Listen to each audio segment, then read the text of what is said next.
Good morning, everyone. Got an exciting and loaded show today. Not only are we going to be talking about my very exciting progress with Dalsim in Street Fighter 6 from last night's Friday Night Fights, but this morning, the Fallout TV series trailer was released, and we're going to discuss. In addition, it's Christmas time, and this morning we're going to talk Christmas movies and specials for some upcoming projects I'm working on. So, all this and more, right around the corner on today's Level 1 podcast.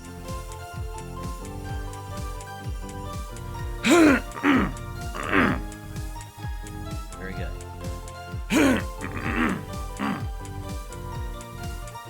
Oh, man.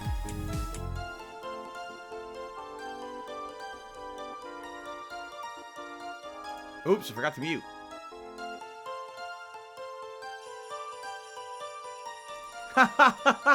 Well, that was a mess. Here we go. That was a mess of an intro.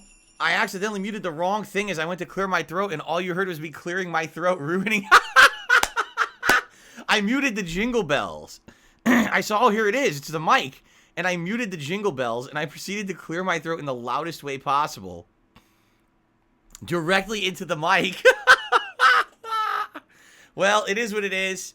It's that time of year. Sorry about that, everybody. Hopefully, you enjoyed the most disgusting throat clear ever. And welcome to the show. Today is Saturday, the 2nd of December, 2023. And today is an awesome day. We're heading into the weekend, right? Which is always a good thing for everybody. I'm having a good time. We got a great day of gameplay lined up for you, which we'll be talking about. We're coming off of a really great streaming day yesterday, where the culmination of all of my work learning the character of Dalsim in Street Fighter 6 paid off last night. I'm very pleased because I was nervous, so nervous, that after all that work, 8+ hours of casual play, that I was going to go into ranked, and I was literally just going to get slapped around. Thankfully, that didn't happen. As we're going to talk about today, the results were very positive, surprisingly so, which I obviously was not looking at, or expecting, I should say.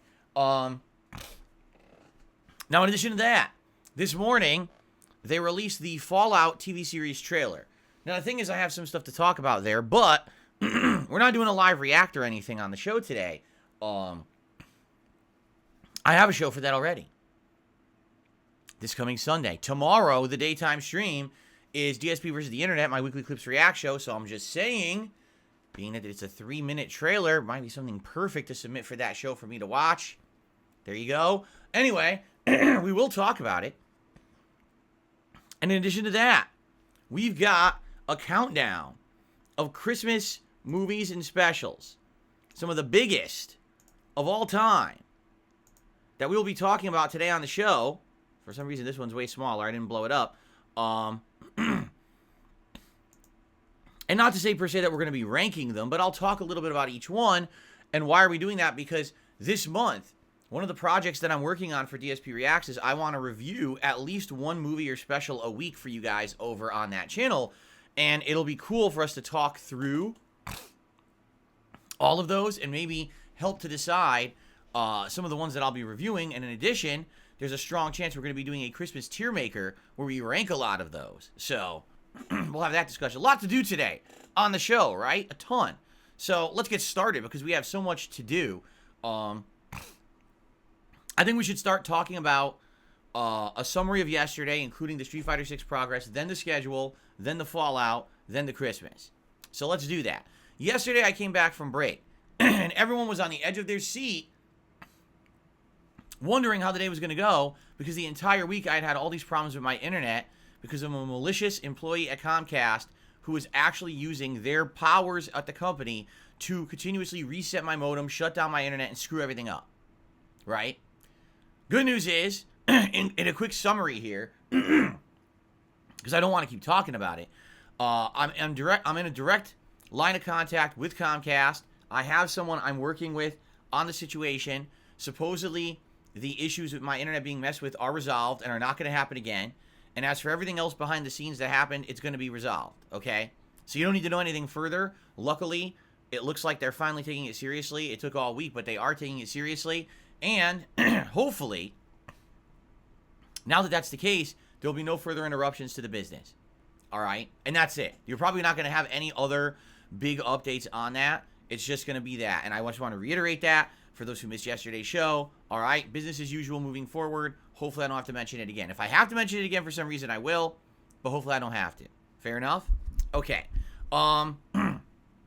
So yesterday, I was able to have a full, normal day of streaming as expected. And we had a great show, including a chill podcast, and then a full stream of Super Mario RPG Remake, where we got pretty far. We did all the stuff in Monstro Town, checked out some of the optional boss fights. Of course, some of them are too tough to beat at the level I'm at right now. But we checked them out nonetheless.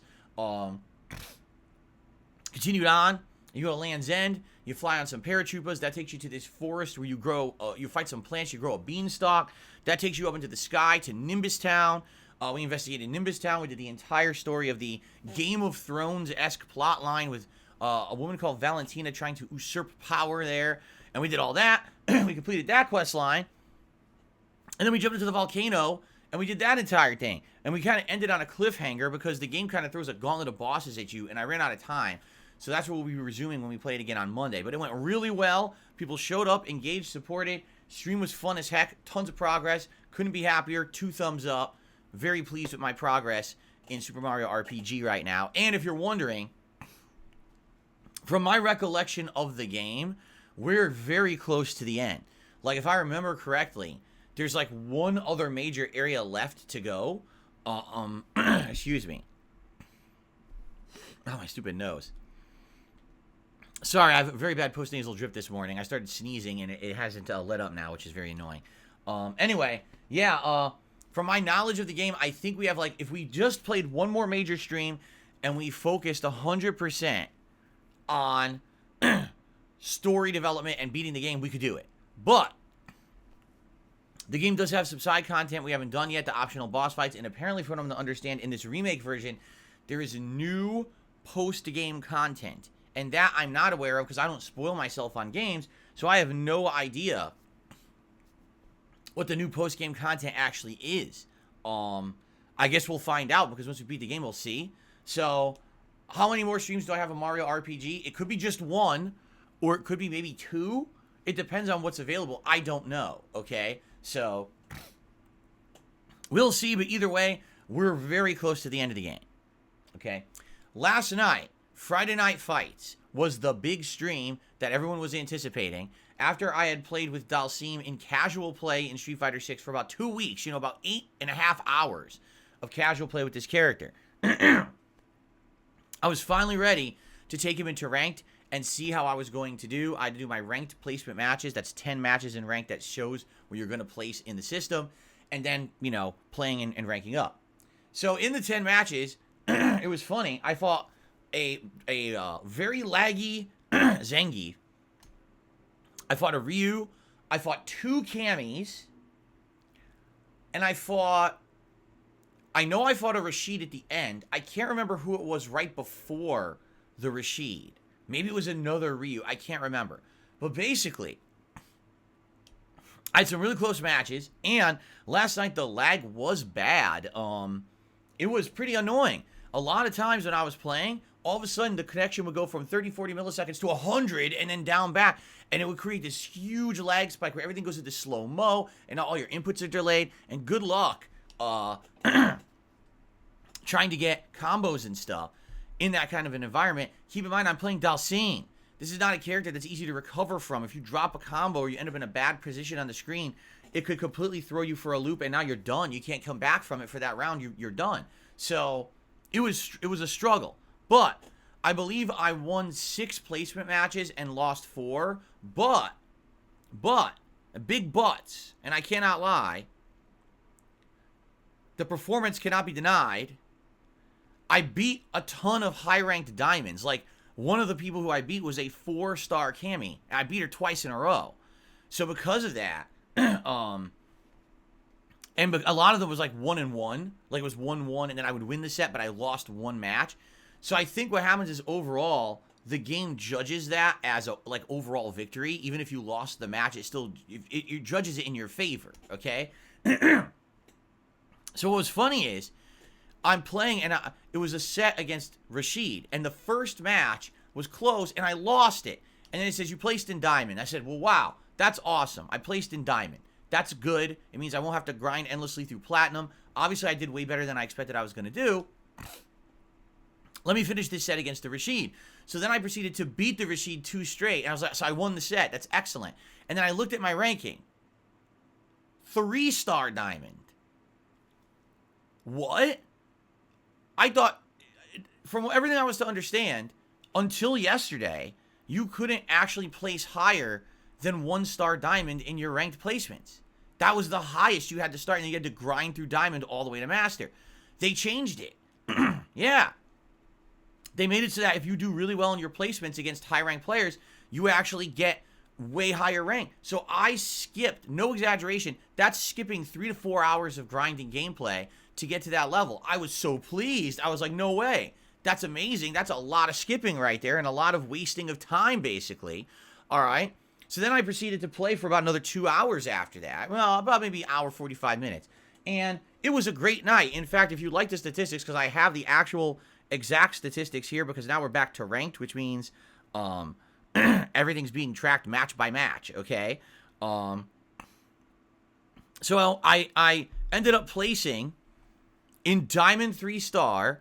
I then proceeded to get 37 wins and 14 losses for one of my overall best win-loss ratios I've ever had in Street Fighter 6, a 73% win-loss ratio last night. And if you actually take a look at all the sessions I've had of ranked Street Fighter, okay, and I'm going through all of them right now, literally every single one, with every character that I've used in the game, okay? Jeez. Like, I'm not even exaggerating here. I've only ever done that well once before. Holy crap, I really have. Even with Blanca, okay? I almost never placed that high. There was a couple, okay, with Blanca, there was 2 times I placed in the 80%. All right, only twice. And then one time before with Dalsim, I also hit 76%. But not at this level. You know what I mean? Not Diamond level. You know, when I was hitting 80% with Blanca, it was Platinum. Right? So, yeah, same thing. It was Platinum with Blanca. I've never done that well at Diamond level. Never before. So, that's tremendous. 37 wins, 14 losses, 73% win-loss ratio. That actually pushed me into the winning column with Dalsim. Now I've won 54% of ranked matches I've done with Dalsim. Because you might say, I don't get it. I thought you said you just placed with ranked. You're right. But remember, in Xbox, on Xbox back in the day, when we started back in June, I tried Dalsim, and I had a rough go. Like, I had a 46% session, then a 76% session, then a 51%, 53, 48, and I gave up. I gave up after that, right? So what's hilarious about this is stacking up. This is not me exaggerating. Dalsim may stack up to be my best character in Street Fighter 6 now. If I keep on the rate that I'm going and learning and winning, he might actually be my highest placing, most percentile winning character if I keep it at this level. Who would have thought that? Like, no exaggeration. I never would have thought that. It's funny because this is what I like about Street Fighter 6, okay? When you play with these different characters, it's as if you're playing a different game. Playing with Dalsim is completely different from playing with Blanca or even E Honda. Like, it feels like you're playing a completely different video game, which is good. That's what I mean. That's what I said when I criticized Street Fighter 5, and I told you guys, the reason this game sucks is because everyone's the same. Everyone has a pattern that plays very similarly. You play the pattern, you win. That's in Street Fighter 6, it's very different. characters are playing completely different styles. With Dalsim, I have a hybrid of keeping characters mid to long range, but then I have the ability to mix up and rush down and do combos as well and capitalize on their mistakes. It's fun because of that. If I just played a character where all I did was rush down, I'd be bored. That's the kind of player I am. I don't like doing the same thing ad nauseum over and over. That's what a lot of the top tiers of this game are like. But with Dalsim, you've got this variety option. If one strategy isn't working, you can mix it up mid-game and try to change it, right? Oh my god, the mid-screen keep away ain't working. All right, let me actually try to change it up and go differently, right? So there you go. So I had a great time last night overall. I was very pleased with how it went. And get this, after another hour and a half or so, all right, basically I'm now at 4-star diamond and climbing. So I am on my way, maybe 2-3 sessions away from being a master Dalsim, which is insanity. It just is. I never expected that. He's one of the hardest characters in the game to play, just like Lily, right? I will say this. I think Dalsim is much better than Lily. And that's a shame because I like Lily. I think she's a unique character build, but she just doesn't have a lot of tools to keep people away. When people are in her face, she can't really get out. Dalsim has tools to keep people away. He does have problems getting people off of him if he gets trapped in the corner. But overall, he has more tools. He plays better. He has big combo ability. He's a good character. He's way better than Lily. Like, I feel like a Dalsim, a top playing Dalsim could likely be in the upper echelon of the characters in the game. Probably not top tier, but maybe like higher mid tier, lower top tier. While Lily, I think no matter what, is way down there. That's just the build. She's not very good. Okay? So, I had an absolute ton of fun last night in Street Fighter 6. And to be honest with you, I want to keep that momentum going. I can't wait to play again on Monday night, because Monday night is when we're going to play again.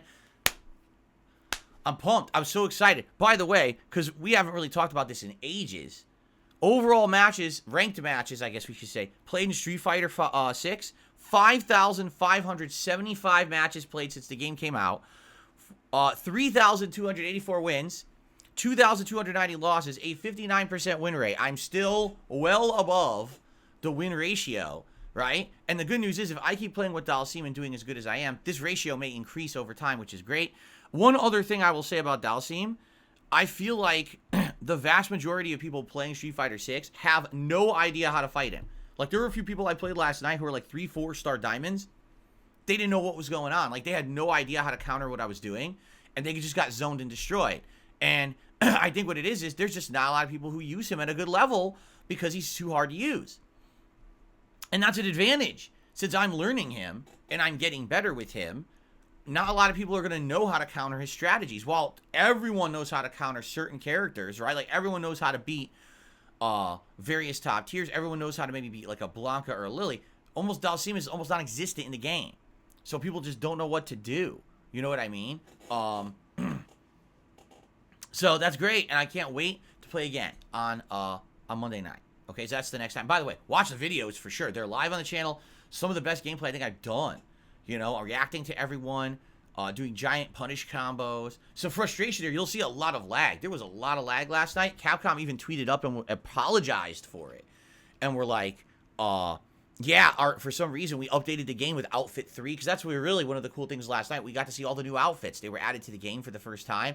So we were seeing everyone's new outfits. But the game was running badly.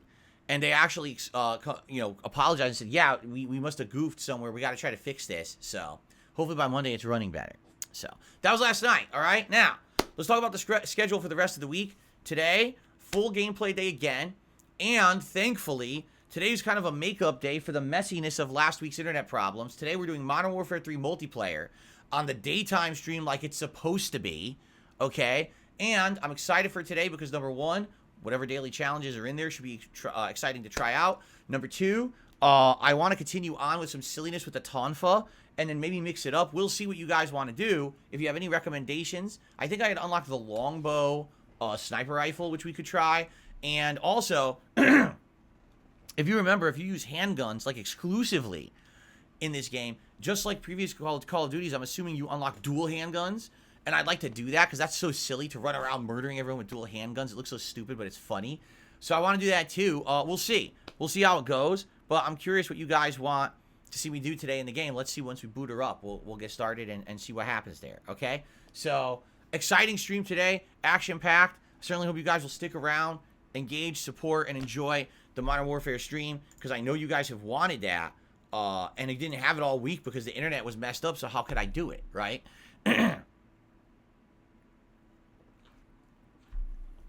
That is correct, Fed. We'll talk about it in a second. He says Warzone soon. We'll talk about that in a sec, actually.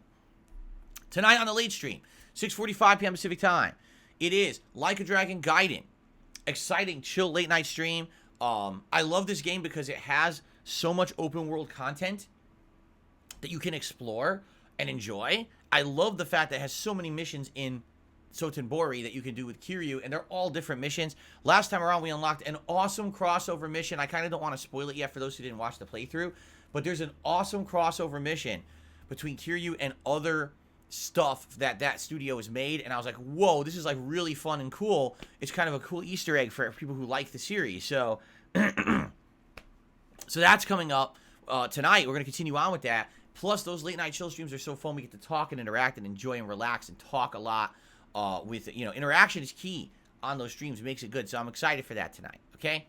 Tomorrow is a weird day. Sunday, the 3rd of December. First of all, we're going to do a podcast here, and then we're all going to go over to DSP Reacts, which is youtube.com/@DSP Reacts. That's the channel. That's my React channel. All right. And we're going to do DSP versus the internet, my weekly clips react show. Now, I'm just saying, recommendation. The Fallout trailer released. If you want to see me do an actual live react to the trailer itself, submit it for the show. I would love to do a live react to the Fallout trailer tomorrow, but someone who's a member has to submit it for the show. Speaking of which, if you're a channel member over there, be sure to submit your clips by tonight. By the end of tonight's Like a Dragon stream, that is when I'm going to basically be doing the playlist. Yes, that's what I'm going to be doing, the playlist for the show. So you must submit your clips by the end of tonight, okay? So we're going to do a 3+ hour react show over there, and hopefully we'll have some holiday festive stuff for the Christmas season and all of that. Maybe the Fallout trailer, we'll see. There is no late stream tomorrow night, okay? Just to emphasize, I want you guys to know, no late stream on Sunday night. Why? This month, because it is the holiday season, I've got a significant amount of private patron react videos to do.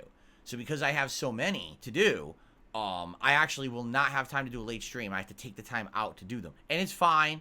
It's the perfect time to do it, actually. Get it out of the way right at the beginning of the month before we get into the busy holiday season, right? Let's get this done with now.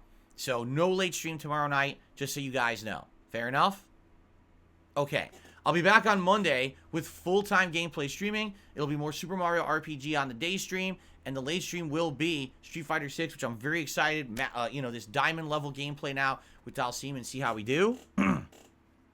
Then on Tuesday, it'll be a redo of today, more Modern Warfare 3 multiplayer, and then Tuesday night, Like a Dragon Gaiden. Now Wednesday is the big question mark, and here's why. Supposedly, for what I'm to understand, the new Warzone releases on Wednesday. That's what I'm being told, okay? But I don't think it's been made clear when it releases. All right? I don't want to play the old Warzone from last year. I didn't like it. I started off liking it, then they updated it with a seasonal patch, and I thought it sucked ass after the patch. So I never played it again, okay? I want to play Warzone when it's fresh, when it's new. It's a new map, new gameplay elements. Everyone's on the same page. No tryhards who already know how to fucking play it and shit. I just want to start it fresh.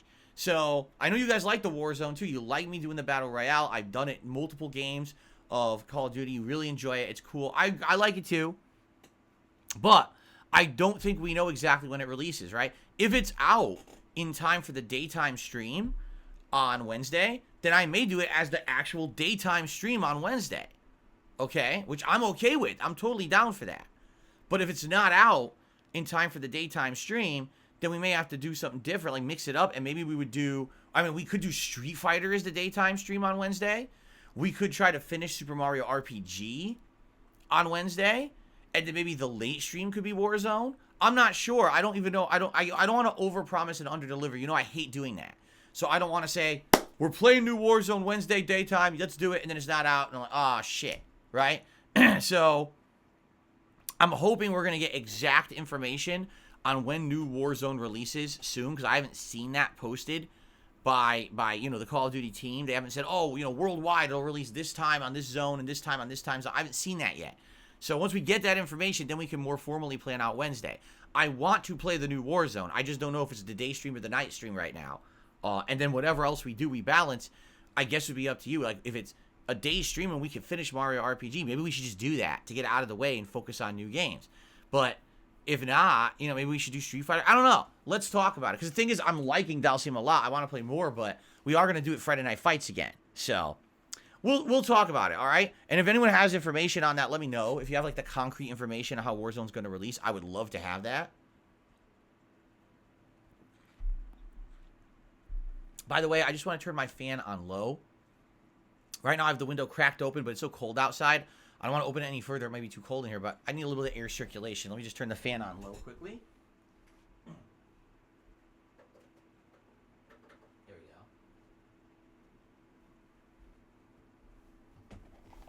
Much better. Okay. Cool. All right. So that's the week. Now, remember, next week, we got new stuff. On Friday of next week, it's the release of Avatar: Frontiers of Pandora.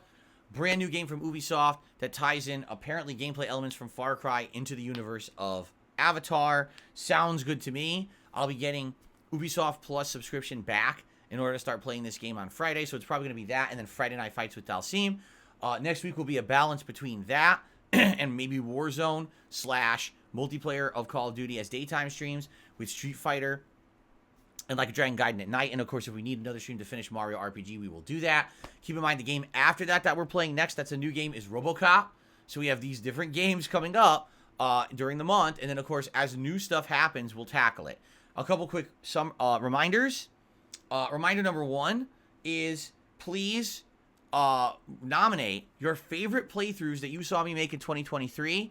It's called the Best of 2023 Viewers' Choice Countdown that we're going to do at the end of the year, along with my Game of the Year awards and my most disappointing Games of the Year countdowns. You can nominate right now by typing ! Best of 2023 in the chat. Or if you're not here live on stream, it's a community thread that's posted up on the main channel page of the channel. And it's been there for about a week. You can check it out. Please post up your favorite playthroughs, because what I'm going to do is summarize all of those, see what were the most suggested ones.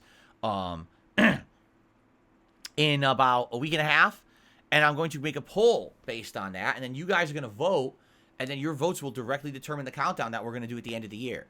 Now, also, if you are a member over on my sister channel, DSP Reacts, please suggest some of your favorite Christmas movies and specials that you like to see me review this month. And in fact, in a moment, one of the things we're doing on this show, we're going to go through a list of Christmas movies and specials to talk about them. So there's some suggestions right there that you can pick and maybe suggest for me to watch and review over there. Okay, I'm going to try to do one a week, probably starting like maybe like Monday night, I'll do my first review.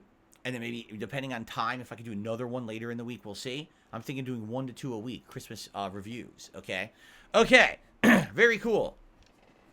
Now, the one thing I want to talk about is this Fallout trailer, all right? I have a little bit to say about it. I think it would be better to live react to it if we do it on the show tomorrow. That'd be perfect. But I do have a little bit to say. But before we get there, everyone, thank you so very much for all of your support of all of my content. Thank you for the likes, the engagement in the comments and here in the chat, for the super chats, the super stickers, the super thanks, the memberships, the gifted memberships, and the tips. I appreciate all of you crowdfunding my content. That's how I make a living. I don't have sponsorships, partnerships. I keep them off my streams on purpose. And I appreciate all of you supporting my stuff. So far, this week's been great. Hopefully, keep the momentum up. You know the deal. On my streams, usually I have a members goal. I have one of 540 members today. It would be great to get 8 members by the end of the day in both streams. And I have a goal to try to hit the tier 1 tips goal every stream. Hopefully, we'll be able to hit that today with Call of Duty Modern Warfare 3. All right? That's it. That's the plugs. Let's move on. Let's talk about this Fallout TV series. So, to be honest, I haven't really followed much about the development of it because I don't see the point unless there's concrete information. I don't know why people get so hype and talk about it. Like, there's been some set photos were leaked and shit. And it's like, I don't care. I want to see the final product. I don't want to see a set photo that leaked that may look like shit, right? Like, who cares about that?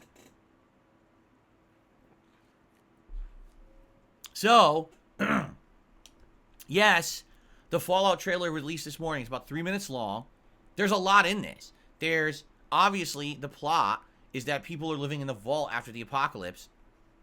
and yet they choose to go outside likely earlier than they're supposed to, because that's the plot of Fallout, is that they're supposed to stay in there for what, several hundred years, but for some reason there's always vault dwellers who decide to leave the vault early for whatever reason. And so they go out to the wasteland, and out there they find an apocalypse, and there's all kinds of stuff. They show the Brotherhood of Steel in their suits and flying their helicarrier jet or chopper things. I forget what they're called. And they show a ghoul that looks like he's like a bounty hunter or a ranger style guy, and I think that he has dog meat with him. At least there's a German Shepherd. I don't know if it's supposed to be dog meat from the actual Fallout series or just another dog, but it looks like they're like a team, and I'm not sure exactly what they are. It shows a mutant plant, which is pretty wild. You know, there are mutated plants in the world of Fallout, and there's a giant mutant plant. It shows a town that kind of looks like Megaton from Fallout 3, but it's not exactly... You can't really tell, but it looks like it might be. So basically, now that they're showing this trailer, and all the effects are in it, and it's not just leaked set photos, it does look pretty good. Like, it looks pretty decent. It doesn't look shitty. It doesn't look like the budget's terrible.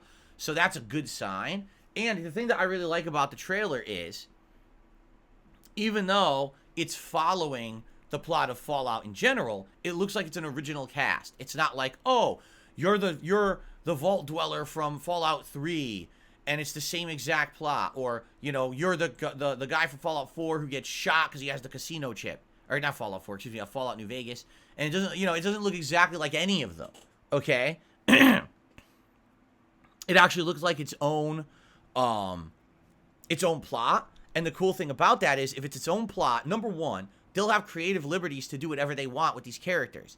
That's the problem when you have a series that follows something too closely. For example, with the Last of Us TV series, they were 100% trying to follow the plot of the game, which means, obviously, Ellie and Joel couldn't die during the season because that wouldn't make sense, right? But in this one, it's original characters. It's original stuff.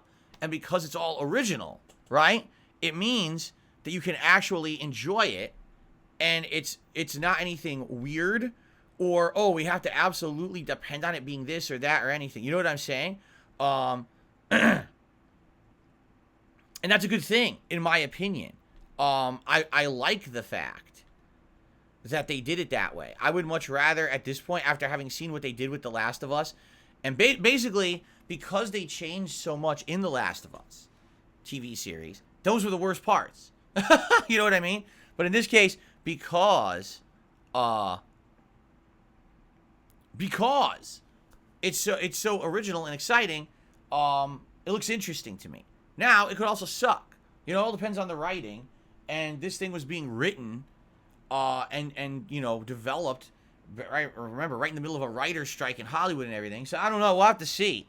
But it looks let me put it this way. It looks promising. And maybe I'd have more to say if we were watching it live, correct? If we were just sitting here actually watching it live together, then we would talk about it more. So maybe tomorrow, again, on the React show, we will do that, okay? But it looks good to me. So I'm excited. It comes out April 12th, and I have Amazon Prime, so I'll be watching this show. In fact, my wife, Kat, is also very interested in it. She loves Fallout, so we're going to probably watch it together. And yes, this is absolutely something that I will be doing reviews of as the new episodes come out. I don't see why I wouldn't. This is exactly up my alley of stuff to watch and review. Okay, so that should be pretty exciting coming up in April. Now, more on that soon. If there's more information about it, more trailers, I'll probably talk about those. And again, look for possibly a live trailer react tomorrow on my React show. Okay? All right. So before we get into shout-outs, before we get into all of that, what I would like to do... Oh, I should mention a couple things. So coming up, I believe it's December 5th, they're supposed to be releasing the new GTA 6 trailer. Yes, obviously, I'll be talking about that on the show. Why wouldn't I? It's pretty much the most anticipated game of all time. I'm excited to see this trailer and see what it's about. And so, yes, you can expect me to talk about that later this week on the show. In addition, the Game Awards are coming up. And yes, you can expect me to be talking about the results of the Game Awards as well on this show moving forward as well. So, yes, all that stuff is coming to the future of the Level 1 podcast if you're interested. Okay? All right. So, ladies and gentlemen, it's the holiday season. And every year, many of us sit down, right? And we enjoy a lot of fun content, correct? We do. We like watching different things. We enjoy movies, television shows, specials, traditional holiday pieces of pop culture. And one thing that I love to do, all right, this time of year, is I love to watch classic stuff from my childhood, and I like to watch like things that are very traditional, all right? So, what I like to do today, special shout out to OP Boom, who posted this up, and you're going to see, he posted these suggestions up, is go through a list of, I guess they're AI-generated classic Christmas movies. And I'd like to tell you what I think about each one, if I think it's a classic or not, if it's one I've heard of. This is going to give suggestions, number one, of things for you guys to nominate to see me review this month. And number two, obviously these are suggestions for things we can rank in a tier maker, maybe around Christmas time or on Christmas. I was thinking maybe Christmas Eve we could do a tier maker or something like that. It'd be pretty fun, right? So, here we go.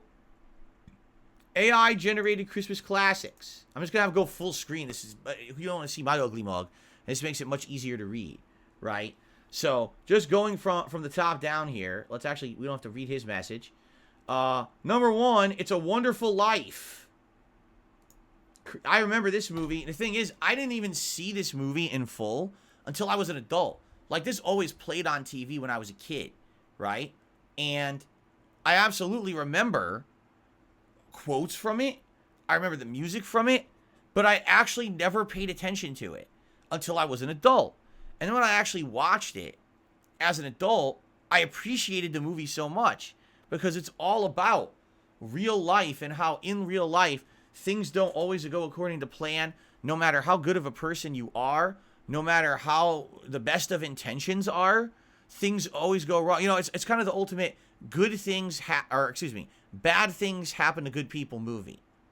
You know? So you might say, well, wow, how is that a good Christmas movie? Well, because at the end of the day, with all the awful things that happen, all right, it actually shows kind of how human compassion can come through, and how at the end of the day, even when everything is at its absolute worst, that if you don't give up, okay, that things can get better. And I think that for the holiday season, that's a really, really good message to have, that in life, listen, you could be down and out. You could be on the ropes. You could be at one of the worst parts of your life. Everything around you is going wrong, and it looks like everything's going to fall apart. But as long as you maintain a positive attitude, as long as you don't give up on life, right, and you keep struggling, eventually things will get better, and you will get some kind of a feeling of you know, kindness and compassion and positivity from humans. And let me just put it this way. It's a messed up movie. If you watch this movie, even today, it's black and white. It's an old movie. But, dude, it is way messed up for sure. But at the same time, holy crap, it's a good one. I recommend it. I strongly recommend it. Okay? Now, number two, we've got 1984's version of A Christmas Carol. I'm going to be honest, I've never seen this. There's been so many different versions of the movie, or the Charles Dickens story, A Christmas Carol, over the years, that I don't even know what one this is. So I can't attest to this or whatever. I love the story of A Christmas Carol, but it's been retold so many freaking times in so many different ways. It's hard to even know, like, what version this is or why this AI-generated list thought it was so good. So I can't say yes or no because I've never seen this one. I've seen others, and you'll see they're in this countdown. Movies like Scrooge, like The Muppet Christmas Carol. Those are, like, the ones that I saw growing up. But I don't know this particular one, okay? The face cam didn't disappear. This is, guys, we need to be able to read it. What do you want me to do, shrink it? Look, you want me to do this? Gee, can you read it now? I can't. So relax. We're going through a list. Jeez. Okay. Number three, Home Alone. The hilarious adventure of Kevin McAllister left home alone and defending his house against two robbers. And so, here's the funny part about this, okay? The funny part about Home Alone, I'd like you to scroll down to number 9. Do you see what number 9 is on the list? Die Hard. And everyone every year argues, is Die Hard a Christmas movie, right? And the argument is that, well, it takes place during Christmas. There's Christmas-themed stuff in the building, like there's Christmas decorations, right? And there's Christmas references in the movie. But the movie is a adult-oriented, rated R grisly action film, right? So it definitely can't be a Christmas movie. Like, that's kind of like the arguments between. But I'd like you to actually, instead of thinking about Die Hard, take Die Hard completely out of your mind right now. Okay? Home Alone. What is the subject matter of Home Alone? The subject matter of Home Alone is a kid who's left home by his parents when they all fly away. You know, his whole family flies away for vacation, and they leave him behind. Right? The plot of the movie is about him defending his home against two robbers who are planning to take everything that's in the house. Is the movie about Christmas? No, not at all. This could have taken place at Easter. It could have taken place on freaking, the 4th of July. It would have been the same plot, right? So when you think about it, is Home Alone a Christmas movie? Not really. But guess what? Everyone says it is, right? Like literally everyone agrees Home Alone is a Christmas movie. Why? Why is Home Alone a Christmas movie, but not Die Hard? That's what I don't understand. If you're going to judge one by that criteria, you got to judge the other. Home Alone has Christmas references, Christmas music. It takes place during Christmas. So does Die Hard. So if you're going to say Home Alone is a Christmas movie, so is Die Hard. It's that simple. Okay? Anyway, Home Alone, it's a classic. It's still funny to this day. Although if you watch it nonstop, it's not as funny. It's so much slapstick comedy. And really, it was a return of slapstick comedy to the cinema. I couldn't even tell you, like, back then, there wasn't stuff like that. And then all of a sudden, Home Alone comes out, and it's so over-exaggerated, right? Plus, let's be honest, Macaulay Culkin, the breakout child actor star, he did an insanely good job as a kid in this movie. Like, he's such a funny character in the movie, and it really took a good child actor to do that, and he was the best person for the job. He nailed it.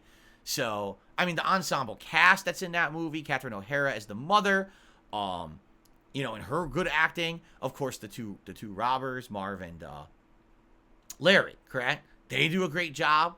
Joe Pesci in there, a great variety of stuff. It's just a great movie. All came together perfectly, right? So, that's one of my favorites of the year. I usually try to watch it every year. Elf for 2003, yeah. Still, a lot of people say this is the more modern Christmas classic from 20 years ago. Well, I remember when the movie came out, Saturday Night Live was actually way more popular than it is today. Like, today you don't hear about it that much. But back then, SNL was still hugely popular. And keep in mind, the cast of SNL at that time was doing other movies. Like, they were doing, what was the name of that one? Oh, God. I can't remember that, but basically they were constantly doing different movies. Like Will Ferrell was really hot at the time in doing different kinds of movies. So to have him in a Christmas movie, everyone thought this was going to be pretty interesting because he's a great over-the-top kind of actor. And of course, once again, an ensemble cast, a plot that's absolutely ludicrous that a human is raised as an elf, right? But it creates so many silly situations, and putting that into a realistic setting, right? It's funny. It's just legit funny.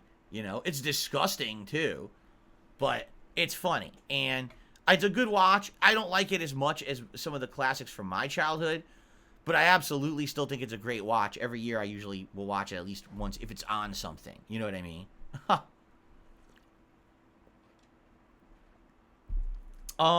Polar Express. Well, my wife would chime in on this one. She loves this movie. For a million reasons. She likes parts of it. She thinks parts of it are cheesy and funny. She just really enjoys it. And we've been making this a new Christmas tradition the past many years since we've been together. We watch this every year. In fact, I have an animation. Did you see the animation for it? Now, this isn't in conjunction with a contribution. I just want to show you the animation. There it is. She liked it so much that I had an animation made of the Polar Express for my streams. Okay? It was an anomaly at the time. In 2004, CGI animation, was advancing. And to see an entire movie in CGI, and they were trying to go with motion capture and hyper-realism. Today, you watch the movie, and it's kind of creepy. Especially because when you realize every single adult character in the movie is played by Tom Hanks. For some unbeknownst, really confusing, very disturbing reason. I don't know what the point of that is. But it's still... let me put it this way. It's a fascinating movie. All right? If you've never seen it, and the first time you see this movie, you're going to laugh, you're going to cry, your jaw's going to drop and hit the floor. You're going to say, why, about 47 times during the movie. Okay? It's just so weird. I recommend you at least watch it once, and if you absolutely hate it, that's fine. If you love it, that's also fine. I think it hits everyone a little different. For me, I'm somewhere in the middle. There's scenes in it that I think are funny and entertaining, and there's others that every single time I watch, I cringe so hard. I'm like, why is this movie like this? I just don't understand it. I also don't know where the hell it came from. Like, what is this? Was it a book? Because it's the weirdest plot I've ever experienced in any holiday thing. And I'm watching, I'm like, what the fuck is this? I don't even know what this is.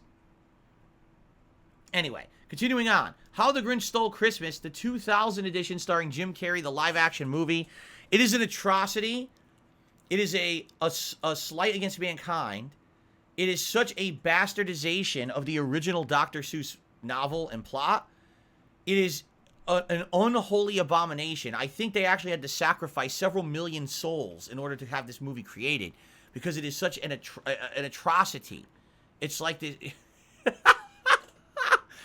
All right, I guess you know my opinion on it, but a lot of people like this movie because they didn't used to watch the Dr. Seuss special, nor did they read the Dr. Seuss book. Instead, they would just watch this movie and say, oh, that's a good Christmas movie. The original animated movie is so much better and has so much charm to it. This movie, listen, I'm not going to take away from Jim Carrey's performance. He is absolutely over-the-top cartoon character in this movie, which is what they wanted, right? That's what they were going for. But, oh my God, the plot is so bad. They take this very basic plot about how material belongings are not what the holiday season is all about, right? And the realization of that becoming a heartwarming moment. And they turn it into the weirdest fucking thing I've ever seen in my life, with the Grinch getting like a hard-on for some girl. It's the weirdest thing ever. It disturbs me to this day to think about the plot.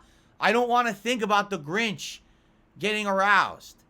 All right? I don't. It's the last thing I want to think about, and that's like a major plot line of the movie. I'm not kidding. Like, what is going on? What? No, I didn't watch a different movie. That's definitely part of the movie. I remember it. And I was so disturbed at this movie that I never wanted to see it ever again. There's been a few times where I've been forced into watching it.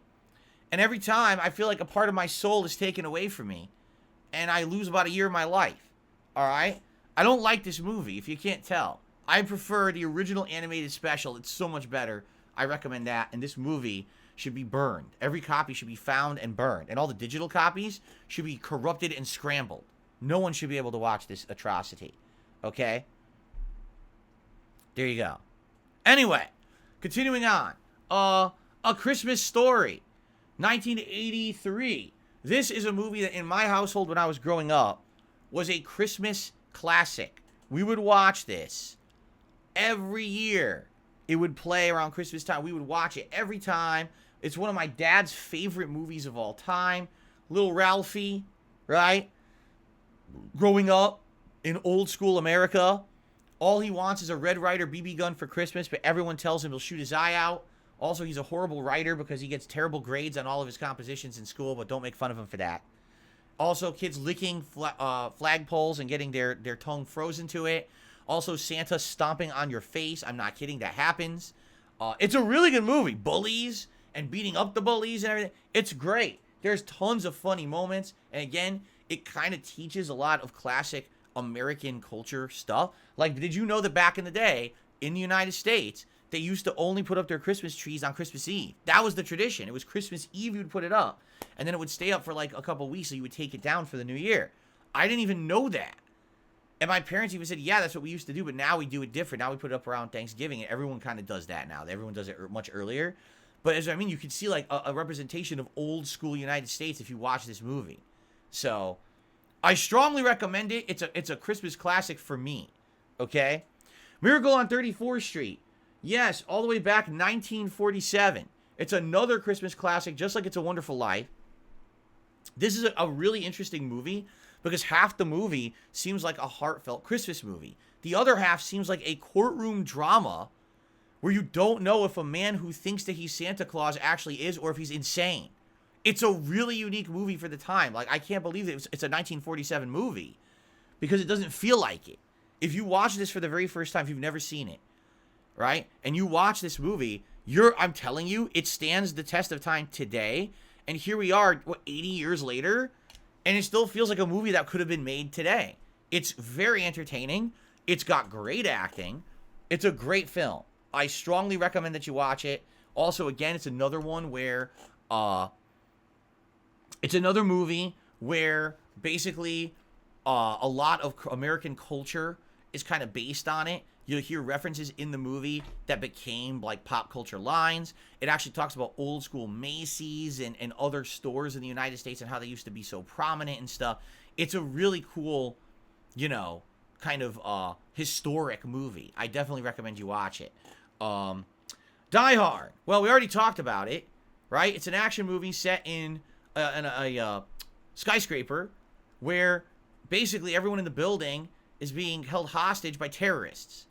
And it's up to one man alone, John McClane, who they don't know is actually in the building, to sneak around, unbeknownst to the terrorists, and try to basically disarm and neutralize them all and save the hostages. Now, it takes place at Christmas. And there's Christmas themes, there's Christmas decorations, right? It has Alan Rickman, any movie with Alan Rickman is a good one. I don't think there's a single movie with Alan Rickman in it that's a bad movie. I mean that too. Like, I think he was such a great performer that didn't matter what he was in, it was always a good film, okay? That's right. Carl Winslow from Family Matters is in the movie. I'm not kidding. He doesn't play Carl Winslow, but he is Carl Winslow. He's the same guy, like the same character. He's just not, that's not him in the movie, but he totally is. So he's in the movie too. So it's a great movie. Now, it's not exactly very Christmassy, but it definitely is a Christmas, you know, it takes place at Christmas. It's a unique movie. It's a great movie. I recommend it. If you're not into action movies, then don't watch it. But it's a good movie. The Nightmare Before Christmas, good Lord. What a unique Christmas romp. You know, a movie that combines two completely different holiday seasons in a mishmash amalgamation into one. It's creepy. It's scary. But it's also funny. It's a great film. Okay? It really is. It's a great film. And I absolutely love it. All right? At the same time, some people worship this film and act like it's a holiday tradition. I don't really know what it is. Is it Halloween or Christmas? I don't even know what it is, right? Like, when I first saw it in the 90s, I didn't like it so much because I got confused. You know, when you go into a movie with this premise, you're like, well, what's it going to be? And when you have two different holidays conflicting, like, do I want to be scared or do I want to have a holiday, like a warming feeling for Christmas? It's very weird, right? Tim Burton is the master of that too. Like, he'll have a movie that you're scared one second and then you're laughing the next and you're like, yeah, the next, you know? Like Batman Returns, right? It's like a superhero movie, so you want to see Batman beat everyone up, but then you're laughing at some comedic lines and then someone dies in the next scene. You're like, what the hell am I watching? Right? And that's kind of like what this movie is you're scared, but you know what I'm saying? I think more people say it's Halloween. I think I would agree because it has a lot of more creepy atmosphere and scares than Christmas. But Christmas is a central theme to it.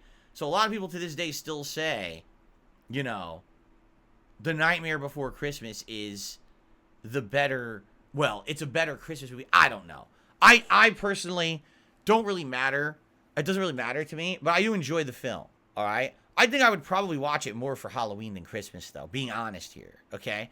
All right, continuing on.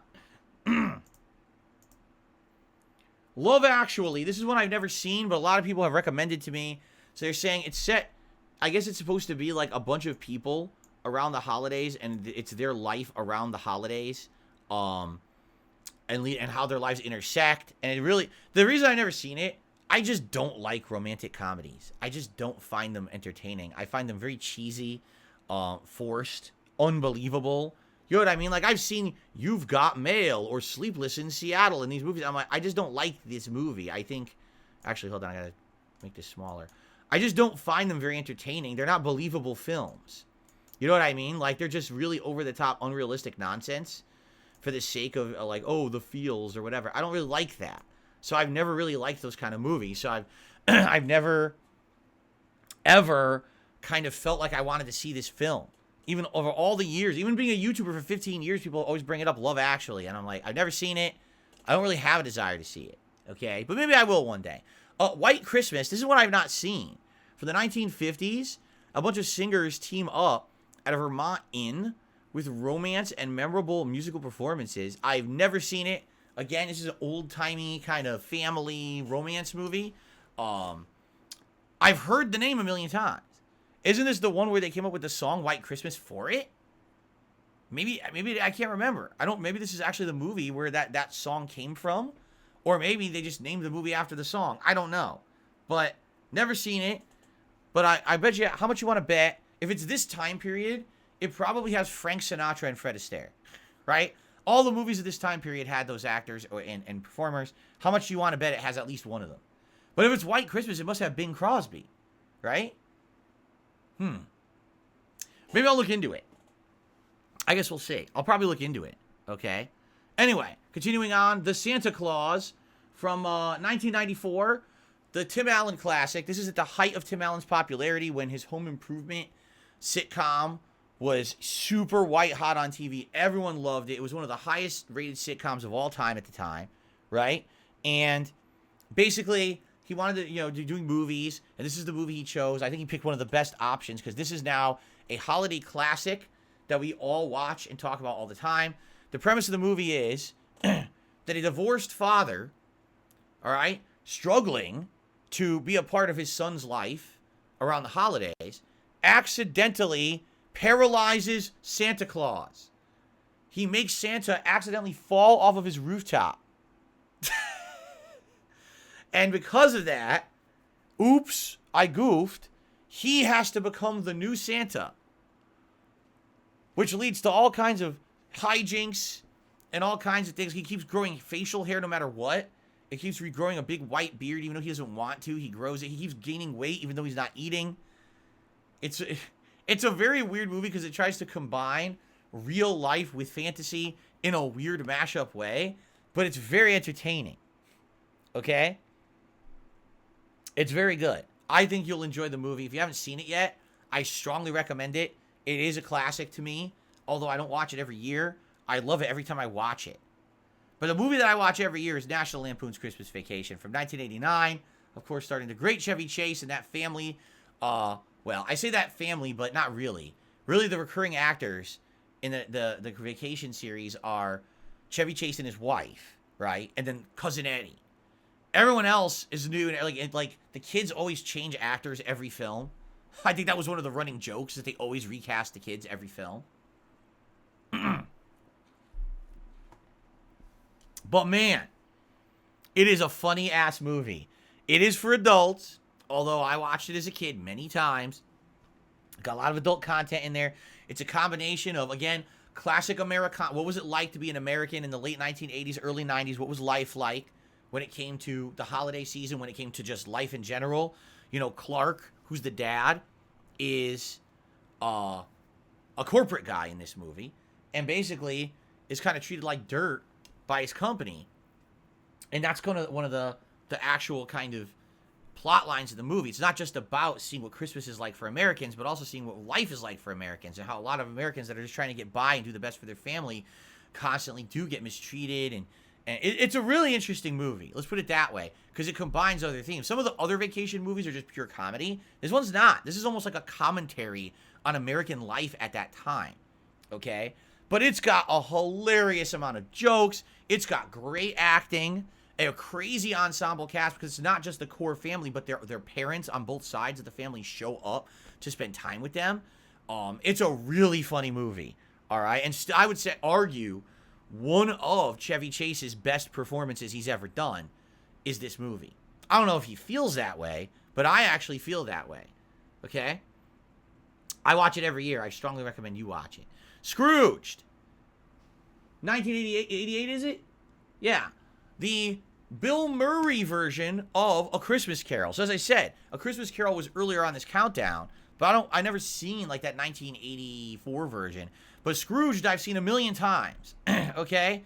So basically, imagine the plot of A Christmas Carol, but instead of Ebenezer Scrooge, it's a TV executive in the 1980s. Okay? He's visited by 3 ghosts. Ghosts from his past, and he's, reimagining or reliving his past and seeing the horrible future of a world bereft of any kind of care and consideration. Everything's done for the almighty dollar. Right? So it's very funny. If you like the 1980s, you'll love this movie. It's got actors and actresses from all over the 80s. For example, his love interest is played by the same actress from the Indiana Jones movies at the time. And it has Bobcat Goldthwait. Who remembers Bobcat Goldthwait? Probably none of you. But at the time, he was a very popular stand-up comedian. He was in the Police Academy movies. And so to have him in this was great. Just a really great cast. Like, seriously, like a super great ensemble cast. Very well done movie to modernize, in a very comedic way, the story of A Christmas Carol. All right? So, I strongly recommend you watch it. If you haven't seen it yet, you'll probably laugh your ass off. I have absolutely, positively, no idea what The Holiday is. I've never heard of this movie. 2 women dissatisfied with their lives swap homes and find unexpected romance during the holidays. What? Huh? Well, that's disturbing. 2 women, are they married? And they swap husbands and they fall in love with each other's husbands? Is that Is that the plot of the movie? They swap families and they stay permanently swapped? What a heartfelt Christmas yarn. Man, I've always waited for a movie like that. Don't they have a reality show like that? I think they do. Anyway, I've never heard of this movie before. I don't know where the AI got this one from. Anyone ever seen this movie? The Holiday? I never heard of this before. The Holiday. What in the holy hell does that mean? The Holiday. I have no idea. Anyway, whatever. Let's continue. Home Alone 2 Lost in New York. So it's funny. Home Alone, way high up on this list. Home Alone 2 also on the list. How often would you say that when you're having a countdown, right, of like themed content, that something and its sequel both make it into the countdown? And the thing is, Home Alone 2 capitalized on everything that made the first film popular. First of all, it ramps up the slapstick comedy. It moves locations from a home to New York City that has so much to do with Christmas, right? The toy store that doesn't exist anymore because there are no toy stores anymore, but the toy store at Christmas time, Rockefeller Center, right? All the things in New York City that are synonymous with Christmas at this time of year, right? And, of course, bringing back the same actors, although a lot of people will argue, how the hell is it the same plot twice? Because it literally is the same movie twice. And in fact, if you compare the two, some argue Home Alone 2 is better than 1. And you're like, well, I don't know. I actually think 1 is better, but I think 2 is also very good because of the things it changes. Like, just the fact the movie has Tim Curry in it as a major actor, and he's a great actor, and it's such great comedic timing and seriousness. Dude, the movie itself is so much better because they improved upon it. But can you believe they made the same movie twice and people still like it, right? So definitely worth a watch as well. Rudolph the Red-Nosed Reindeer. So now we're getting finally into the Rankin Bass Christmas specials. The stop motion animation. I grew up watching them all. Santa Claus is Coming to Town, The Year Without a Santa Claus, Rudolph the Red-Nosed Reindeer. Then you got some of the animated ones like Frosty the Snowman, right? Like, I grew up watching these every single year, and they were on TV every single year, all right? And seriously, I love all these specials. They have charm. They have great writing. The stop-motion animation to this day holds up. Like, it's still fun to watch, you know? It's an anomaly. You know what's really weird? Watching these in HD. Because now you watch it like, oh my god, you can see like all this detail and stuff that you couldn't see in the original shows we used to watch them on TV. And you're like, what the heck? It's wild to watch them in HD these days. But Rudolph is great. I actually like all of them. Like I said, Santa Claus is Coming to Town, You're Without a Santa Claus. These are all ones that I've watched and loved over the years. And I recommend them all. But I guess if you're going to pick the one that you're going to watch, it's probably Rudolph the Red-Nosed Reindeer. So, Gremlins. So here we go again. 1984. Is Gremlins a Christmas movie, right?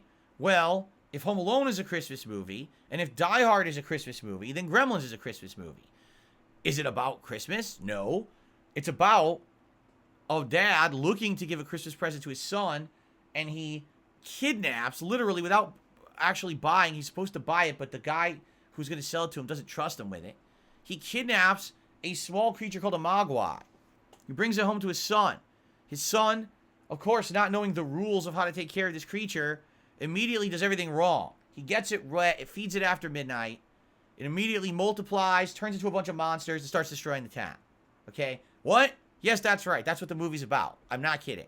And it's got amazing puppetry, and some stop-motion animation. It's mostly puppetry. It's all real stuff. There's no CGI in this film because it's 1980s. It's done really well.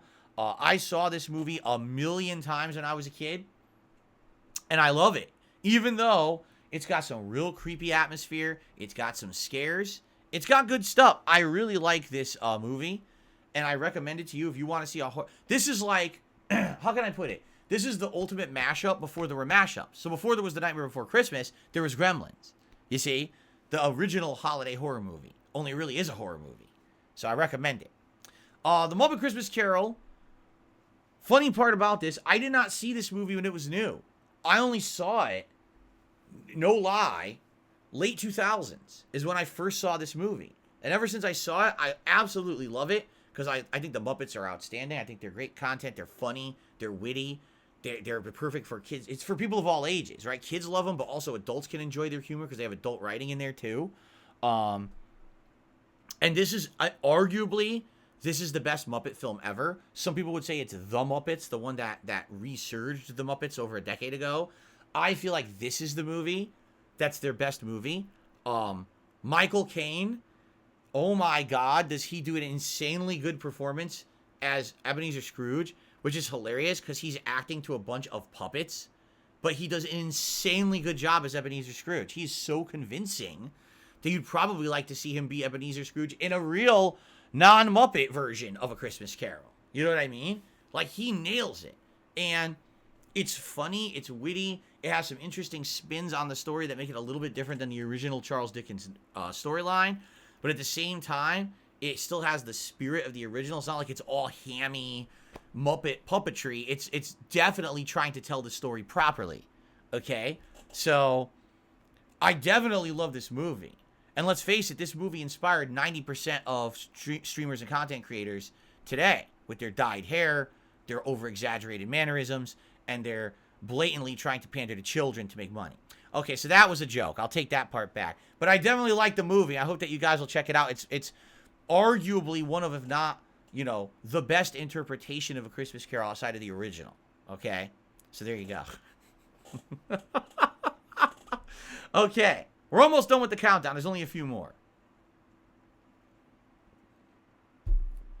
Bad Santa.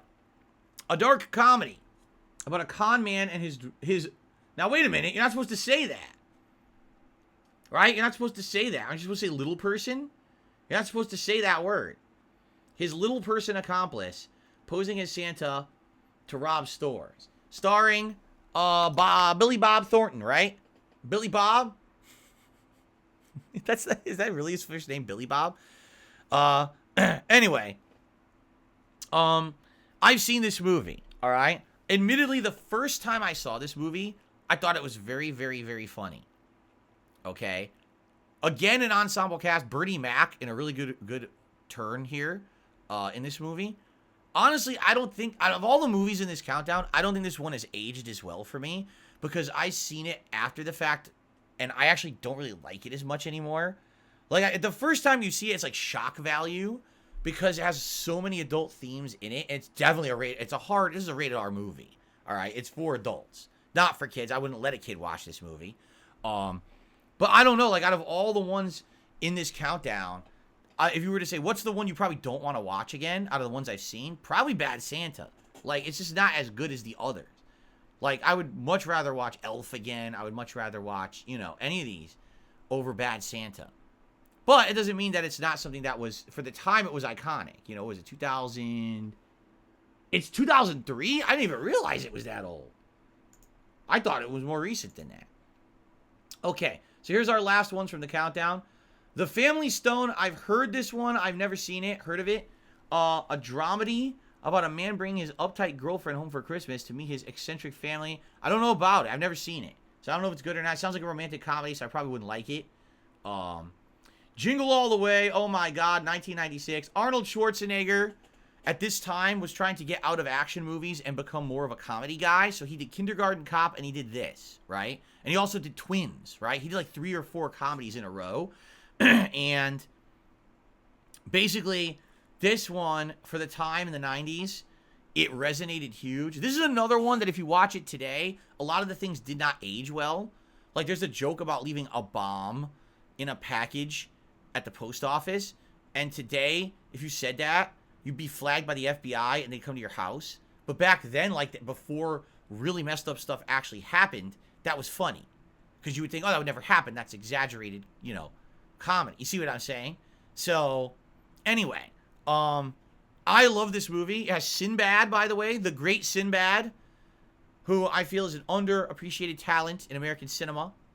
Good Burger and Jingle All the Way, his 2, of course, masterpieces, right? And I think he's been in other movies too. But anyway, the great movie Turbo Man. We got to get the Turbo Man for Jamie. Blah blah blah blah blah. Put that cookie down. Give me the ball, little girl. No. Oh my God. There's so many iconic quotes in this movie. It's fun. Let me put it this way. It's funny. It's a funny movie. If you don't take the movie seriously at all right, it's very funny. If you try to take the movie seriously, you'll hate it, especially the end, the final act, when basically Arnold becomes a real-life superhero. I'm not even going to say anything past that, but it's funny, all right?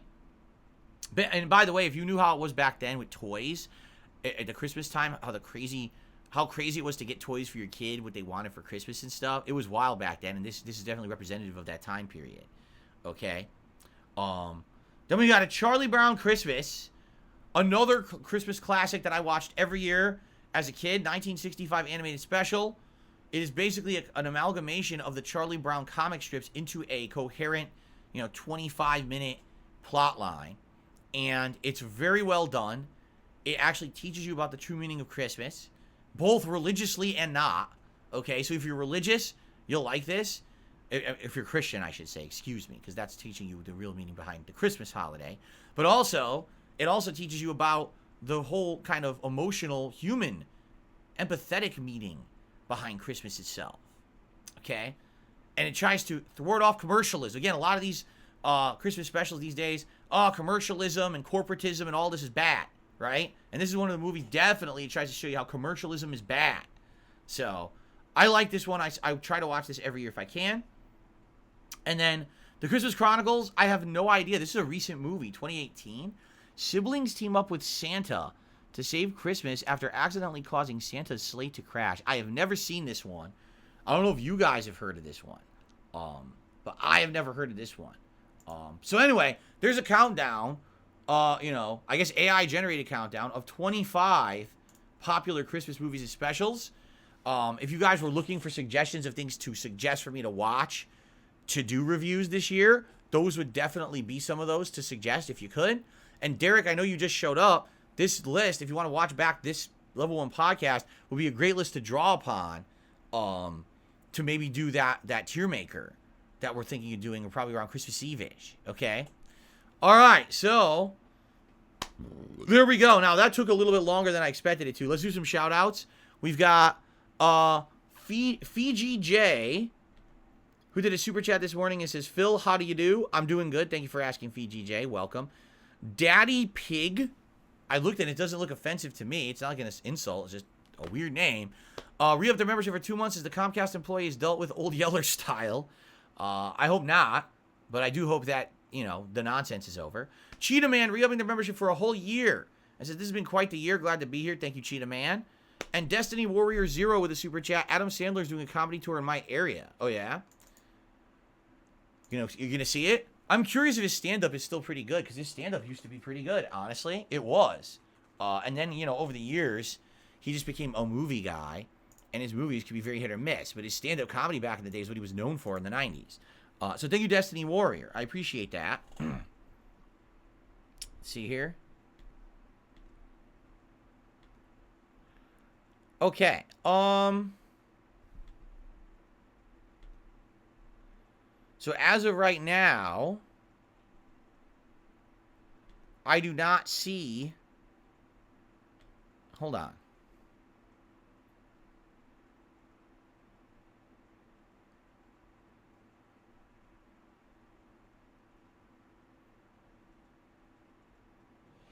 Okay. Cool. Someone sent me an email to elaborate on something we've been talking about previously, and I didn't know what it was, and now I understand it. Cool. All right. No, as of now, I don't see any tips. No tips seem to have come in, so I have nothing to shout out in that regard yet. So now, I guess we'll open this up, and if anyone has some quick Q&A you'd like to do for the next, 10-15 minutes before we adjourn and we get ready for Modern Warfare 3 multiplayer, I'm all ears. What do you guys want to chat about? Derek says Kurt Russell was actually like one of the leads of this Christmas Chronicles movie. Oh, I did not know that. Jade says, sup, Phil and Pooch. Jade, you really like Cookie, huh? Cookie the Christmas Pooch? Well, I also like Chestnut, the squirrel. Very nice. Good to see you here, Jade. Thoughts on Peter Griffin in Fortnite? Why would anyone care? I don't give a shit. I'm 41 years old. I don't care about Peter Griffin in Fortnite. Sorry about that. Okay. It's like, oh, did you hear about they're going to have a kazoo in Lucky Charms cereal as a toy? What are your thoughts on that? Well, I'm 41 years old. I don't care about kazoos in my Lucky Charms. I don't eat Lucky Charms, you know. You ask me the next question. Okay, then.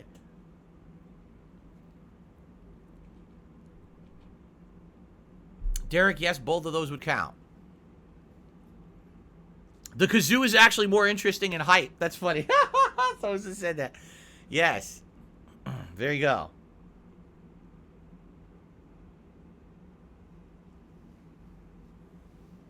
That's pretty funny stuff. Okay.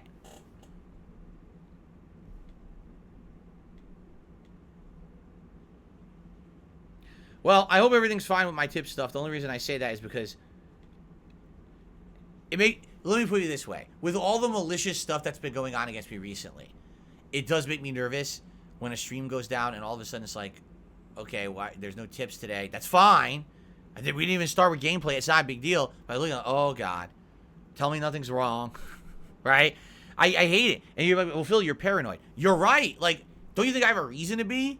With all this shit, did you think ever we would be saying an actual Comcast employee has been messing with my internet? And that's why I've had internet problems and I can't do my work. You know what I mean? We never would have said that. So now what's the next thing, right? So, that's what I mean. You know, it does make you paranoid at some point. You're like, geez, man, please tell me there's not the next bullshit thing going down, right? Anyway, okay, I have received my first tip of the day, and it is a $20 tip for 1 Minute Man. And yes, I see that 1 Minute Man. Thank you. Basically, in yesterday's tip, he said something, and I was very confused because I didn't understand what he was saying. And he basically has elaborated on it now, and I will read that and check it out later. So thank you, 1 Minute Man, for the $20 tip. Our first tip of the day. And there, speaking of the Muppet Christmas Carol, there I am playing Ebenezer Scrooge in the Muppet Christmas Carol. Would you guys like to see me play Ebenezer Scrooge one day? Would you like to see me be a serious actor with roles like that? I would love to play Ebenezer Scrooge. That would be really notable for me if I were able to play Ebenezer Scrooge in any movie or you know, anything. That would be sweet. That's a cool character to play, man. Humbug! All I gotta do is I gotta think about all the fucked up stuff that's happened to me over the years and how pissed it makes me, and I will just channel Ebenezer Scrooge. You know? I become that character. Derek, yes, you'll see when you watch back the podcast, Muppet Christmas Carol was on the list. Yes, it was. I received a $5 tip from Canadian Kirk. Have you seen Love Actually?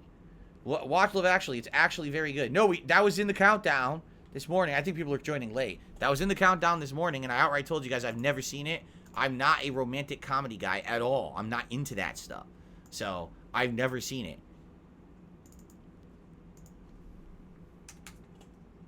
Okay.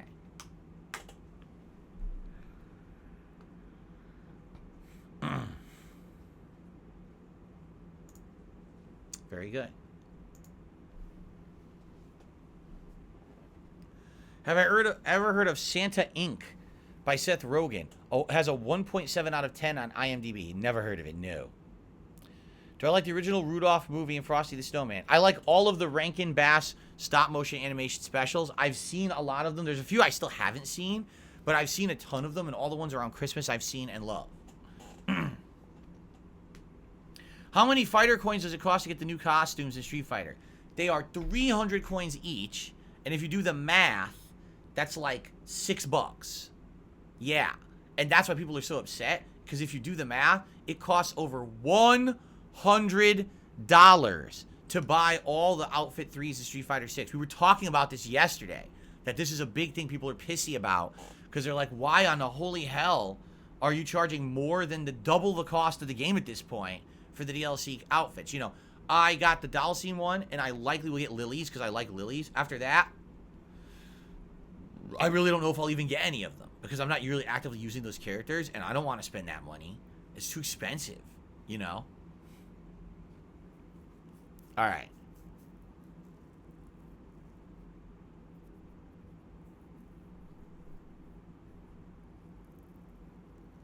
Great, yes. Another reminder, thank you, Derek.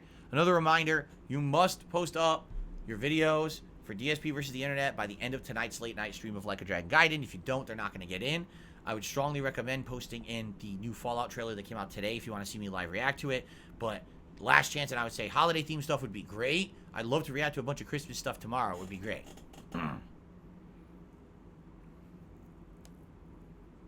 Oh, you're seeing the new Godzilla movie tomorrow, Jade?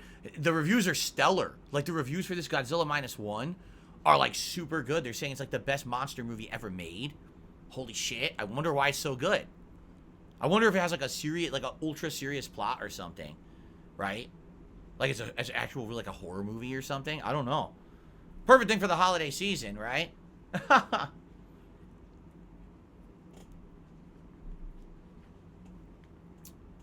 Oh, yeah? Skills College, I saw it yesterday. It was incredible. So why was it incredible? What's different about this Godzilla movie that makes it so good? That's what I'm curious about.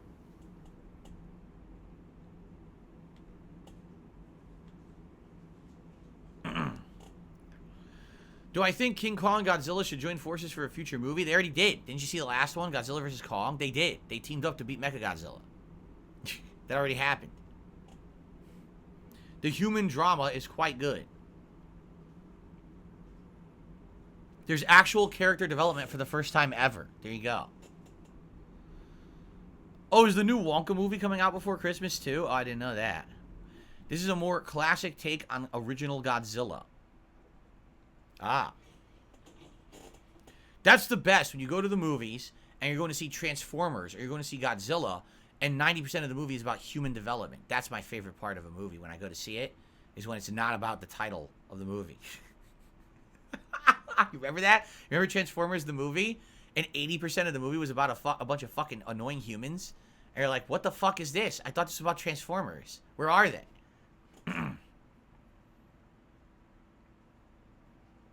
Okay. No, I'm not playing that King Kong game. No, I'm not wasting my time.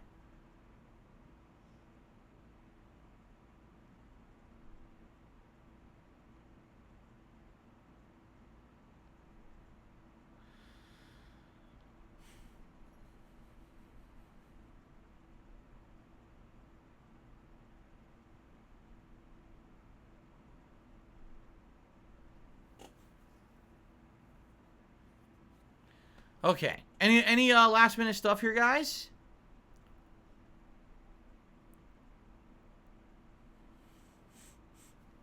Oh, My nose is bothering me. Why aren't I finishing playing RoboCop? Because we haven't finished anything.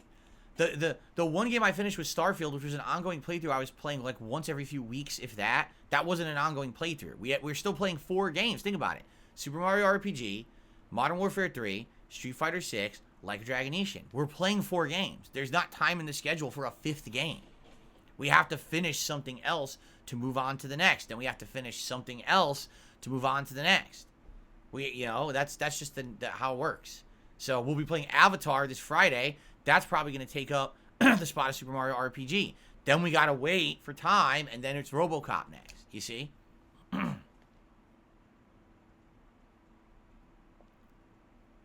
well aware Remnant 2 is on Game Pass. We did the Game Pass rundown on yesterday's show. We talked about all those games that came to Game Pass. Jasper is great, Jade. We have a lot of critters in our backyard now. They've been coming by because, like I said, every day we put out like a bowl of saltines. And I actually got something new this week. I think it's called S-U-E-T. How do you pronounce that? Sweat or suet? I don't know how to say it. But what it is, it's a block of like food. It's got like nutrients and things in it that birds and small animals like. And you put it in a little cage. It's very cheap. It's only a couple bucks. And you put it in a cage. You hang it on your fence.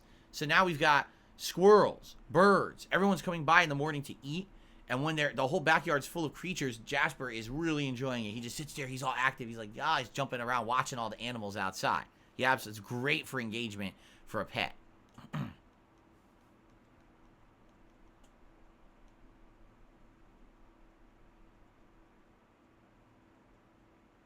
Oh, yeah, my wife has been recovered from the sickness for a while.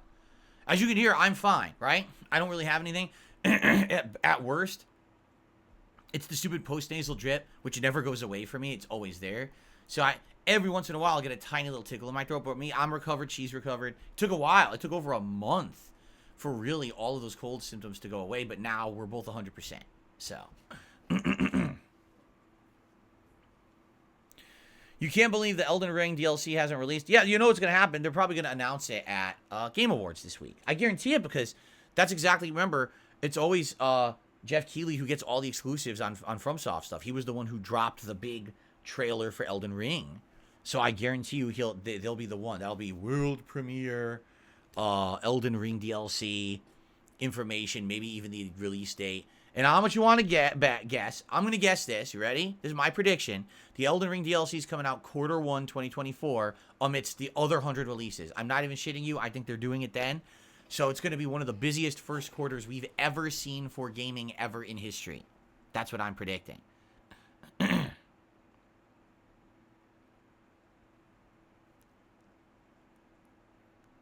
I wouldn't be shocked if the Elden Ring DLC was coming out the same day as Final Fantasy VII Rebirth. There you go.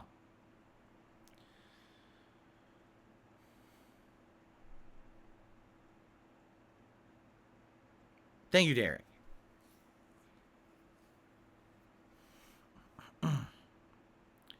How did Jeff Keighley become the face of gaming shows? You want to know the truth? Hard work, dedication, luck and timing, and this is the biggest one. The pinky is the biggest one. Being aware of trends. He saw when everything was going from physical to digital, and he tried to roll with that. So when E3 was failing, he was setting himself up for success to take over. And people didn't see the writing on the wall like he did. And then it happened, the big thing, where E3 died and he took over. And now the transition's already complete. Even if you don't think that he's the best guy for the job, I mean, he positioned himself firmly in that role as the forefront of presentation of gaming information to the world. He pulled it off, you know?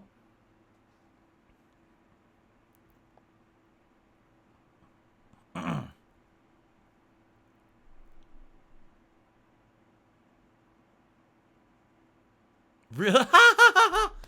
Daddy Pig says, I also like feeding woodland animals in my backyard. One time I forgot to refill. There was a squirrel just sitting there yelling. And then hey! Where's the food? Hey! You in there! Get the food out here. Come on. Come on.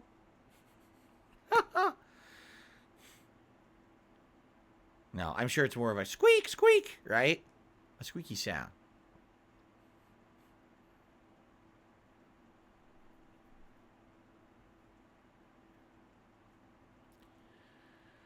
Oh my goodness.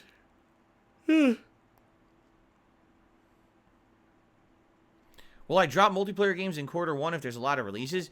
Listen, first of all, I think we're going to adjourn because we're at the end of the show now. But one thing that we should all acknowledge, 2023 has been a great year for multiplayer. On previous years, I mean, multiplayer was pretty much reserved for Battle Royale, right? Think about it. And if you're not playing Battle Royale, there's like nothing to do. And it's funny because then you get content creators complaining, man, this year sucked for games. Like, no, you just only play multiplayer games. And because Battle Royale is all that's hot right now, you just sit around complaining all day, play other games, right? But this year, between Street Fighter 6 and now Modern Warfare 3, and now Modern Warfare 3 is about to get Warzone, right? This is the first time in many years that multiplayer is becoming a major chunk of my content that I cover. So it's weird because around this time of year, normally there'd be zero multiplayer, right? Like none at all. No one would be doing multiplayer stuff. Oh, you know what? I did this wrong. I just realized something. 1 Minute Man tipped $20.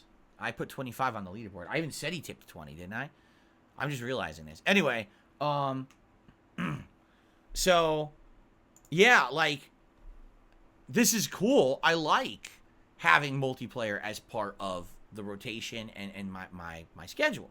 At the same time, you're right, it takes away from other stuff. If I wasn't doing multiplayer right now, if there was no Modern Warfare and no Street Fighter, we'd already be playing RoboCop.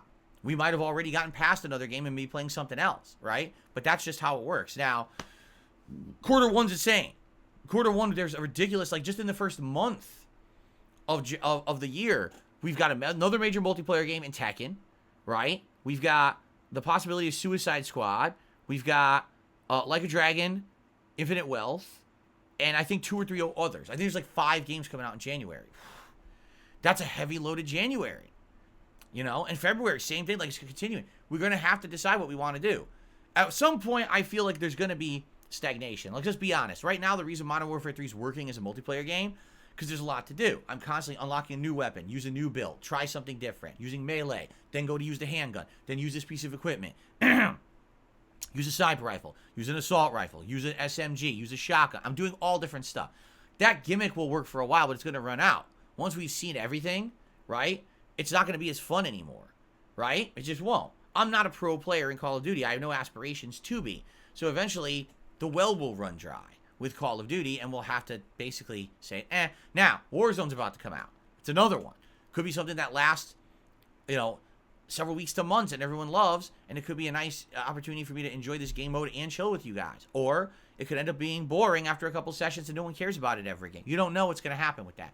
With Street Fighter, I feel like the longevity is directly dependent on how much time I dedicate to it and the variety that I put into it as well. Like, I feel like if I had kept playing with Blanca, people would have got bored, because I'm now using Dalsim and I'm doing good with Dalsim. It's like, wow, what the hell? One of the more oddball, harder characters, and he's doing really well with them. That's exciting again. It reinvigorates people to get excited for Street Fighter again, right? So, it's a mix, right? But, I don't know. I feel like what's going to happen is when Tekken comes out, everyone's going to want to see me play Tekken, but I'm not good at Tekken. That's a game that I would have to probably study a lot of tech. I'd have to watch people like play with Paul and King and try to learn strategies and things that I'm not aware of to try to get better with those characters, so that I could do well, because that's something that I never done in tech. I never studied other people's tech and stuff. But I also don't know if that's something I want to invest a lot of time in. I would probably enjoy playing Street Fighter more than Tekken. Even though I love Tekken, I think Tekken is a great series, fun and great graphics and great. Wow, the combat engine is very complex, but I don't know. We got to think about it, but I don't know. We'll see. We'll see come next year what happens. I'd like to keep the multiplayer always as a possibility because it's good for variety. Okay, guys, that is it. Great podcast today. I told you it would be a crazy one, a long one. We had a lot to talk about. I hope you enjoyed the show. And tomorrow, likely, we'll be talking a little bit more about everything that I did today. Maybe some Modern Warfare updates, if there's any game news. And keep in mind, if ever we run out of stuff to talk about, we could always go back to the suggestion box. So, I'd like to say happy holidays to everyone. I hope you're enjoying the holiday season. And thanks for watching the show. Hopefully you'll check out the content that I put out for the rest of the day, and I'll see you all tomorrow. Peace out.